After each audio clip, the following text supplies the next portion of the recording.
Friends, ARK private ಲಿಮಿಟೆಡಲ್ಲಿ ತುಂಬ post hiring ಆಗ್ತಿದೆ. So ಒಂದು ಒಳ್ಳೆ ಅಪಾರ್ಚುನಿಟಿ. SSLC PUC ಡಿಗ್ರಿ ಅದರ ಯಾರು ಬೇಕಾದ್ರೂ ಕೂಡ ಅಪ್ಲೈ ಮಾಡ್ಕೋಬೋದು. ಸೊ ಅದಕ್ಕೆ ತಕ್ಕಂಗೆ ಪೋಸ್ಟ್ ಇರ್ತವೆ. SSLCಗೆ ಬೇರೆ ಪೋಸ್ಟು, PUCಗೆ ಬೇರೆ ಪೋಸ್ಟು, ಡಿಗ್ರಿ ಬೇರೆ ಪೋಸ್ಟು, ಎನಿ ಡಿಗ್ರಿ ಆದರೂ ನಡೆಯುತ್ತೆ. ಸೊ ಏನೇನಿದೆ ಫುಲ್ ಡೀಟೇಲ್ ಆಗಿ ನೋಡೋಣ. ಪೋಸ್ಟ್ ನೇಮ್ ಬಂದ್ಬಿಟ್ಟು BDE business development executive, team leader post ಇದಾವೆ, CRM ಎಕ್ಸಿಕ್ಯೂಟಿವ್ ಪೋಸ್ಟ್ ಇದಾವೆ, ಅಸಿಸ್ಟೆಂಟ್ ಮ್ಯಾನೇಜರ್ ಪೋಸ್ಟ್ ಇದಾವೆ, ಮ್ಯಾನೇಜರ್ ಪೋಸ್ಟ್ ಇದಾವೆ, ಸೇಲ್ಸ್ ಆ್ಯಂಡ್ ಮಾರ್ಕೆಟಿಂಗ್ ಪೋಸ್ಟ್ ಇದಾವೆ. ಆ್ಯಂಡ್ ಟೋಟಲ್ ಪೋಸ್ಟ್ ಬಂದ್ಬಿಟ್ಟು ಅರೌಂಡ್ ಒಂದು 50-60 ಮಟ್ಟ ಇರ್ಬೋದು. ಅಪ್ಲೈ ಮಾಡೋ ಬಂದ್ಬಿಟ್ಟು ಆನ್ಲೈನ್ ಆಫ್ಲೈನ್ ಆಫ್ಲೈನ್ ಅಂದರೆ ಅಲ್ಲೇ ಹೋಗಬೇಕು ಕಂಪ್ನಿ ಹತ್ರ. ಇಲ್ಲಪ್ಪ ಆನ್ಲೈನ್ ಅಂದರೆ ಅವ್ರದ್ದು ಒಂದು ವಾಟ್ಸಪ್ ನಂಬರ್ ಕೊಟ್ಟಿದ್ದಾರೆ, ಆ ನಂಬರ್ಗೆ ರೆಸ್ಯೂಮ್ನ ಸೆಂಡ್ ಮಾಡಬೇಕು, ಅವ್ರಿಗೆ ಕಾಲ್ ಬ್ಯಾಕ್ ಮಾಡ್ತಾರೆ. ಸೊ ಲಾಸ್ಟ್ ಡೇಟ್ ಬಂದ್ಬಿಟ್ಟು ಆ್ಯಸ್ ಸೂನ್ ಆಸ್ ಪಾಸಿಬಲ್, ಆದಷ್ಟು ಬೇಗ ಅಪ್ಲೈ ಮಾಡ್ಕೊಳ್ಳಿ. ಯಾರ್ಯಾರು ಅಪ್ಲೈ ಮಾಡ್ಬೋದಪ್ಪ ಅಂದರೆ ಯಾರು ಬೇಕಾದ್ರೂ ಮೇಲ್ ಆ್ಯಂಡ್ ಫಿಮೇಲ್ ಅಪ್ಲೈ ಮಾಡ್ಕೋಬೋದು. ಸೊ ನಿಮಗೆ ಸ್ಯಾಲ್ರಿ ಬಂದ್ಬಿಟ್ಟು ಫ್ರೆಶರ್ಸ್ಗೆ ಮಾತ್ರ ಇರೋದು, ಈಗ ಹೇಳ್ತಾ ಇದ್ದೀನಿ. ಸೊ ಫ್ರೆಶರ್ಸು 25,000 to 50,000 ತನಕ ನೀವು ತೊಗೋಬಹುದು ವಿತ್ ಇನ್ಸೆಂಟಿವ್. ಹೌದಾ? ಸೊ ಇಲ್ಲಿ ಪೋಸ್ಟಿಗೆ ತಕ್ಕಂಗೆ ಸ್ಯಾಲ್ರಿ ಚೇಂಜ್ ಆಗುತ್ತೆ. ಆ್ಯಂಡ್ ಪ್ಲಸ್ ಇನ್ಸೆಂಟಿವ್ ಅಂತ ಎಲ್ಲರಿಗೂ ಇದ್ದೇ ಇರುತ್ತೆ. ಅದು ಸ್ವಲ್ಪ ಎಲ್ಲರಿಗೂ ಹೆಚ್ಚು ಕಮ್ಮಿ ಆಗುತ್ತೆ. ಮ್ಯಾನೇಜರ್ಗೆ ಸ್ವಲ್ಪ ಜಾಸ್ತಿ ಇರುತ್ತೆ, ಆಮೇಲೆ ಎಕ್ಸಿಕ್ಯೂಟಿವ್ ಸ್ವಲ್ಪ ಕಮ್ಮಿ ಇರುತ್ತೆ, BDE ಸ್ವಲ್ಪ ಕಡಿಮೆ ಇರುತ್ತೆ. ಸೊ ಇನ್ಸೆಂಟಿವ್ ಅಂತ ತೊಗೊಂಡ್ರು ನೀವು ಯಾವುದೋ BDE ಜಾಯ್ನ್ ಆದರೂ ಚಾರ್ಜಿಂಗ್ 20,000 to 30,000 to 35,000 ಆರಾಮಾಗಿ ತೊಗೋಬೋದು ವಿತ್ ಇನ್ಸೆಂಟಿವ್. ಹೌದಾ? ಸೊ ಸೆಲೆಕ್ಷನ್ ಪ್ರೊಸೆಸ್ ಬಂದ್ಬಿಟ್ಟು ಫಸ್ಟ್ ರೌಂಡಲ್ಲಿ HR ರೌಂಡ್ ಇರುತ್ತೆ. ನಿಮಗೆ ಅಲ್ಲಿ ಜನರಲ್ ಚೆಕಪ್ ಆಗುತ್ತೆ, ವರ್ಷನ್ ಟೆಸ್ಟ್ ಆಗುತ್ತೆ, ನಿಮ್ಮದು ಕಮ್ಯುನಿಕೇಷನ್ ಸ್ಕಿಲ್ ಚೆಕ್ ಮಾಡ್ತಾರೆ. ಸೆಕೆಂಡ್ ರೌಂಡಲ್ಲಿ ನಿಮ್ಮದು ಏನೇನು ಗೊತ್ತಿದೆ ಕಂಪ್ನಿ ಬಗ್ಗೆ ಅಂತ ಕೇಳೋ ಚಾನ್ಸಸ್ ಇದೆ. ಥರ್ಡ್ ರೌಂಡಲ್ಲಿ ಸ್ಯಾಲರಿ ಡಿಸ್ಕಷನ್ ಮಾಡಿ ಆಫರ್ ಲೆಟರ್ ಕೊಡ್ತಾರೆ. ನಿಮ್ಗೆ ಆಫರ್ ಟಫ್ ಕ್ವಶನ್ಸ್ ಏನು ಕೇಳಲ್ಲ, ಯಾಕಂದರೆ ಇದು ಕಾಮನ್ ಚೆನ್ನಾಗಿರೋ ಕಂಪ್ನಿ. ಅಂದರೆ ಚೆನ್ನಾಗಿರೋ ಕಂಪ್ನಿ ಅಂದರೆ ನಿಮಗೆ ಇಲ್ಲಿ ಇರೋ ಪೋಸ್ಟ್ಗೆ ಅಷ್ಟೊಂದು high and IT related questions ಅಂತೂ ಇರಲ್ಲ. ಟೆಲಿ ಸರ್ವಿಸಸ್ಸು, ಮಾರ್ಕೆಟಿಂಗು, ಮ್ಯಾನೇಜರ್ ಪೋಸ್ಟಿಗೆ ತಕ್ಕಂಗೆ ಕ್ವಶನ್ಸ್ ಇರ್ತವೆ. ಸೊ ಎಜುಕೇಷನ್ ಕ್ವಾಲಿಫಿಕೇಶನ್ ಬಂದ್ಬಿಟ್ಟು SSLC PUC diploma any degree ಅವರು ಕೂಡ ಅಪ್ಲೈ ಮಾಡ್ಕೋಬೋದು.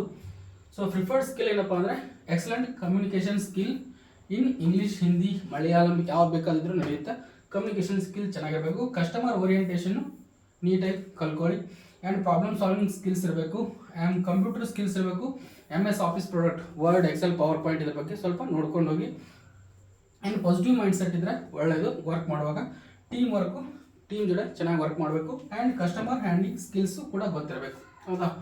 ಸೊ ನೆಕ್ಸ್ಟು ವರ್ಕ್ ಡಿಸ್ಕ್ರಿಪ್ಷನ್ ಏನಪ್ಪ ಅಂದರೆ BDE ಪೋಸ್ಟ್ಗೆ ಬಿಸ್ನೆಸ್ ಡೆವಲಪ್ಮೆಂಟ್ ಎಕ್ಸಿಕ್ಯೂಟಿವ್ ಪೋಸ್ಟ್ಗೆ ಕಾಲ್ ಟು ಕಸ್ಟಮರ್ಗೆ ಕಾಲ್ ಮಾಡೋದಿರುತ್ತೆ. And service related explanation to customer. ಹೌದಾ? ಅವ್ರ ಸರ್ವಿಸಸ್, ಆ ಕಂಪ್ನಿಯಲ್ಲಿ ಸರ್ವಿಸಸ್ ಏನಿದೆಯಲ್ಲ ಅದ್ರದ್ದು ರಿಲೇಟೆಡ್ ಎಕ್ಸ್ಪ್ಲನೇಷನ್ ಕಸ್ಟಮರ್ಗೆ ಮಾಡಬೇಕು. ಸೊ ಲೀಡ್ ಕನ್ವರ್ಷನ್ಸ್ ಮಾಡೋದಿರುತ್ತೆ. ಆಮೇಲೆ ಟಾರ್ಗೆಟ್ ಅಚೀವಿಂಗ್ ಇರುತ್ತೆ ಫಾರ್ ಇನ್ಸೆಂಟಿವ್. ಹೌದಾ? ನಿಮ್ಗೆ ಏನಾದ್ರು ಇನ್ಸೆಂಟಿವ್ ಜಾಸ್ತಿ ಸ್ಯಾಲ್ರಿ ತಗೋತನಪ್ಪ ಅಂದರೆ ನೀವು ಟಾರ್ಗೆಟ್ ಅಚೀವ್ ಮಾಡಬೇಕು. ಇಲ್ಲಾಂದರೆ as much as normal salary ಇದ್ದೇ ಇರುತ್ತೆ. ಇಲ್ಲ ಅಂದರೆ ಅಷ್ಟು ತೊಗೊಂಡು ಆರಾಮಾಗಿರ್ಬೋದು. ಇಲ್ಲಪ್ಪ ನಾನು ಜಾಸ್ತಿ ಸ್ಯಾಲ್ರಿ ತೊಗೋತೀನಿ, ಎಫರ್ಟ್ ಹಾಕ್ತೀನಿ ಅಂದರೆ ಇನ್ಸೆಂಟಿವ್ ಬೇಕಪ್ಪ ಅಂದರೆ ಸ್ವಲ್ಪ ಹಾರ್ಡ್ ವರ್ಕ್ ಮಾಡಲೇಬೇಕು. ಹೌದಾ? ಸೊ ಇದು ಯಾವುದಪ್ಪ BDE ಪೋಸ್ಟ್ಗೆ. ಹೌದಾ? ಟೀಮ್ ಲೀಡರ್ ಅಂತ ಬಂದರೆ ಅಲ್ಲಿ ನಿಮಗೆ ಮ್ಯಾನೇಜಿಂಗ್ ಟೀಮ್ಸ್, ಹೌದಾ, ಟೀಮ್ಸ್ನ ಮ್ಯಾನೇಜ್ ಮಾಡೋದಿರುತ್ತೆ. Weekly target settings to the team ಮೆಂಬರ್ಸ್ಗೆ ಇವ್ರು ಇರ್ತಾರಲ್ಲ BDEಗಳಿಗೆ, ಅವ್ರಿಗೆ ಟಾರ್ಗೆಟ್ ಸೆಟ್ ಮಾಡಬೇಕು, ಇಷ್ಟು ಕಾಲ್ ಮಾಡಬೇಕು, ಇಷ್ಟು ನೀವು ಟಾರ್ಗೆಟ್ ರೀಚ್ ಮಾಡ್ಬೇಕಂತೇಳಿ. ನೆಕ್ಸ್ಟು ಪರ್ಫಾರ್ಮೆನ್ಸ್ ಚೆಕಿಂಗ್ ಮಾಡಬೇಕು, ಯಾರ್ದು? ಇವ್ರದ್ದು. Next training to team members, ಅವಾಗ ಟ್ರೈನಿಂಗ್ ಕೊಡ್ತಾ ಇರಬೇಕು ಯಾವ ಥರ ವರ್ಕ್ ಮಾಡ್ಬೇಕಂತೇಳಿ. ಅದು ಯಾರ್ದಪ್ಪ? Team leader work. ಹೌದಾ? ಸೊ ನೆಕ್ಸ್ಟ್ ಪೋಸ್ಟ್ ಬಂದ್ಬಿಟ್ಟು CRM ಎಕ್ಸಿಕ್ಯೂಟಿವ್ಗೆ ಹ್ಯಾಂಡ್ಲಿಂಗ್ ಕಸ್ಟಮರ್ ಪ್ರಾಬ್ಲಮ್ಸ್ನ ಹ್ಯಾಂಡಲ್ ಮಾಡಬೇಕು. And data enter CRM updates. ಹೌದಾ? ಸೊ ಇಲ್ಲೊಂದು ಸ್ಪೆಲ್ಲಿಂಗ್ ಮಿಸ್ಟೇಕ್ ಆಗಿದೆ. ಸೊ ಡೇಟಾ ಎಂಟ್ರಿ ಮಾಡಬೇಕು, CRM ಅಪ್ಡೇಟ್ಸ್ ಕೊಡಬೇಕು. Calls and emails, WhatsApp follow up ಮಾಡಬೇಕು. ಹೌದಾ? ಸೊ ಕಸ್ಟಮರ್ದು ಯಾರು ಅವ್ರು ಕಾಲ್ ಮಾಡಿರ್ತಾರಲ್ಲ ಅವ್ರು ಏನೇನು ಮಾಡಿದ್ದಾರೆ, ಯಾವ ಥರ ಮಾಡಿದ್ದಾರೆ, ಸಾಲ್ವ್ ಮಾಡಿದಾರಲ್ಲ ಅದನ್ನೆಲ್ಲ ಚೆಕ್ ಮಾಡ್ಕೊತ ಇರಬೇಕು. ನೆಕ್ಸ್ಟು ಅಸಿಸ್ಟೆಂಟ್ ಮ್ಯಾನೇಜರ್ ಅಂತ ಬಂದರೆ ಸೇಲ್ಸ್ ಸ್ಟ್ರಾಟಜಿ ಸಪೋರ್ಟ್ ಇರಬೇಕು. ಯಾರಿಗಪ್ಪ? ನಿಮ್ಮ ಕೆಳಗಡೆ ಇರ್ತಾರಲ್ಲ ಅವ್ರಿಗೆ. ಆಮೇಲೆ ಟೀಮ್ ಕೋಆರ್ಡಿನೇಷನ್ ಇರಬೇಕು. ನಿಮ್ಮ ಕೆಳಗಡೆ ಇದ್ದವ್ರ ಜೊತೆ ಸ್ವಲ್ಪ ಚೆನ್ನಾಗಿ ವರ್ಕ್ ಮಾಡಬೇಕು. ಪರ್ಫಾರ್ಮೆನ್ಸ್ ಮಾನಿಟರಿಂಗ್, ಅವ್ರು ಯಾವ ಥರ ವರ್ಕ್ ಮಾಡ್ತಿದ್ದಾರೆ ನಿಮ್ಮ ಕೆಳಗಡೆ ಇರೋರು ಅದನ್ನ ಪರ್ಫಾರ್ಮೆನ್ಸ್ ವೀಕ್ಲಿ ಚೆಕ್ ಮಾಡ್ತಾ ಇರಬೇಕು. ನೆಕ್ಸ್ಟ್ ಸೇಲ್ಸ್ ಆ್ಯಂಡ್ ಮಾರ್ಕೆಟಿಂಗ್ ಅಂತ ಬಂದರೆ ಕಸ್ಟಮರ್ ಮೀಟಿಂಗ್ಸ್ನ ಅಟೆಂಡ್ ಮಾಡಬೇಕು, ಹೋಗಿ ಕಸ್ಟಮರ್ ಹತ್ರ ಮಾತಾಡಬೇಕು. ಆ್ಯಂಡ್ ಪ್ರಾಡಕ್ಟ್ ಎಕ್ಸ್ಪ್ಲನೇಷನ್ ಮಾಡಬೇಕು. ಆ್ಯಂಡ್ ಲೀಡ್ ಜನ್ರೇಷನ್ ಎಲ್ಲ ಮಾಡಬೇಕು. ಆಮೇಲೆ ಫೀಲ್ಡ್ ಆ್ಯಂಡ್ ಆಫೀಸ್ ವಿಸಿಟಿಂಗ್ ಅಂತ ಇರುತ್ತೆ. ಹೌದಾ? ಇಷ್ಟು ಪೋಸ್ಟ್ ನಿಮಗೆ ಇರೋದು. ಸೊ ಒಂದು ಒಳ್ಳೆ ಅಪಾರ್ಚುನಿಟಿ. ಯಾರು PUC ಡಿಗ್ರಿ SSLC ಮೇಲೆ ಜಾಬ್ ನೋಡ್ತಿರ್ತಾರೋ ಹೋಗಿ ಅಪ್ಲೈ ಮಾಡ್ಕೊಳ್ಳಿ. ಆ್ಯಂಡ್ ಕೆರಿಯರ್ ಗ್ರೋತ್ ಅಂತ ಬಂದರೆ BDE ಅಂತ ಏನಾದರೂ ನೀವು ಜಾಯ್ನ್ ಆದರೆ, ಹೌದಾ, ಬಿಸ್ನೆಸ್ ಡೆವಲಪ್ಮೆಂಟ್ ಎಕ್ಸಿಕ್ಯೂಟಿವ್ ಅಂತ ಜಾಯ್ನ್ ಆದರೆ ಸೀನಿಯರ್ BDE ಆಗ್ಬೋದು, ಟೀಮ್ ಲೀಡರ್ ಆಗ್ಬೋದು, ಅಸಿಸ್ಟೆಂಟ್ ಮ್ಯಾನೇಜರ್ ಆಗ್ಬೋದು, ಬ್ರಾಂಚ್ ಮ್ಯಾನೇಜರ್ ಅಥವಾ ಬ್ರಾಂಚ್ ಹೆಡ್ ಆಗ್ಬೋದು. ಸೊ ಇಷ್ಟೆಲ್ಲ ವಿತಿನ್ 2 to 3 ಇಯರ್ ಒಳಗಡೆ ಹಾರ್ಡ್ ವರ್ಕ್ ಮಾಡಿದರೆ 100% ರೀಚ್ ಆಗ್ಬೋದು. ಒಂದು ಒಳ್ಳೆ ಅಪಾರ್ಚುನಿಟಿ. ಮಿಸ್ ಮಾಡೋಕೋಬೇಡಿ.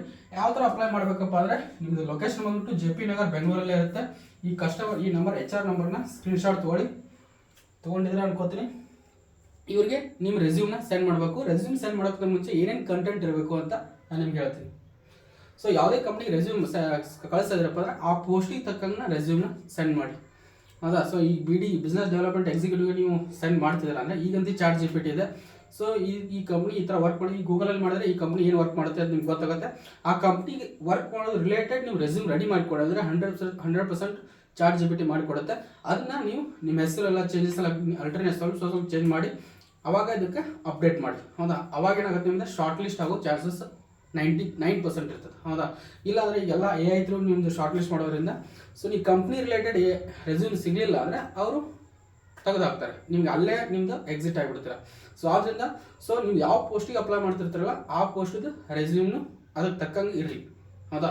ಸೊ ನೆಕ್ಸ್ಟು ನಿಮ್ಗೆ ಸಪೋಸ್ ಅವ್ರು ಮೇಲ್ ಮಾಡೋದಾದರೆ ಅಪ್ಲಿಕೇಶನ್ ಫಾರ್ ಪೋಸ್ಟ್ ನೇಮ್, ಯಾವ ಪೋಸ್ಟ್ ನೇಮ್ ಮಾಡ್ತಿರಲ್ಲ ಅದಕ್ಕೆ, ಪೋಸ್ಟಿಗೆ ಅಪ್ಲೈ ಮಾಡ್ತಿರೋ ಅದಕ್ಕೆ.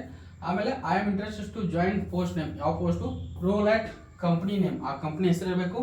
Place name Bengaluru. Please find my resume attach. Mail ಆಗಿದ್ರೆ ನೀವು ಅಟ್ಯಾಚ್ ಮಾಡಿರ್ತೀರ, ಇಲ್ಲಾಂದ್ರೆ ವಾಟ್ಸಪ್ಪಲ್ಲಿ ಕೂಡ ಅಟ್ಯಾಚ್ ಮಾಡಿ ರಿಗಾರ್ಡ್ ಯುವರ್ ನೇಮ್ ಹಾಕಿ ಸೆಂಡ್ ಮಾಡಿ. ಯಾರು ಅಪ್ಲೈ ಮಾಡ್ತೀರೋ ಅವ್ರು ಆಲ್ ದ ಬೆಸ್ಟ್ ಆಯ್ತಾ. ಆದಷ್ಟು ಬೇಗ ಜಾಬ್ ಸಿಗಲಿ. ಆ್ಯಂಡ್ ಇದೇ ಥರ ಜಾಬ್ ಅಪ್ಡೇಟ್ಸ್ ಬೇಕಪ್ಪ ನಮ್ಮ ಚಾನಲ್ ಸಬ್ಸ್ಕ್ರೈಬ್ ಮಾಡ್ಕೊಳ್ಳಿ, ಇನ್ಸ್ಟಾಗ್ರಾಮಲ್ಲಿ ಫಾಲೋ ಮಾಡ್ಕೊಳ್ಳಿ. ಆ್ಯಂಡ್ ಕೆಳಗಡೆ ಡಿಸ್ಕ್ರಿಪ್ಷನಲ್ಲಿ ವಾಟ್ಸಪ್ ಮತ್ತು ಟೆಲಿಗ್ರಾಮ್ ಗ್ರೂಪ್ ಲಿಂಕ್ ಇದೆ. ನಿಮ್ಗೆ ಯಾವುದ್ರಲ್ಲಿ ಕಂಫರ್ಟ್ ಆಗುತ್ತೆ ಅದರಲ್ಲಿ ಎರಡರಲ್ಲಿ ಒಂದು ಜಾಯ್ನ್ ಆಗಿ ಇದೇ ಥರ ನಿಮಗೆ ಜಾಬ್ ಅಪ್ಡೇಟ್ಸು ಕೊಡ್ತಾ ಇರ್ತೀನಿ. So thank you, bye.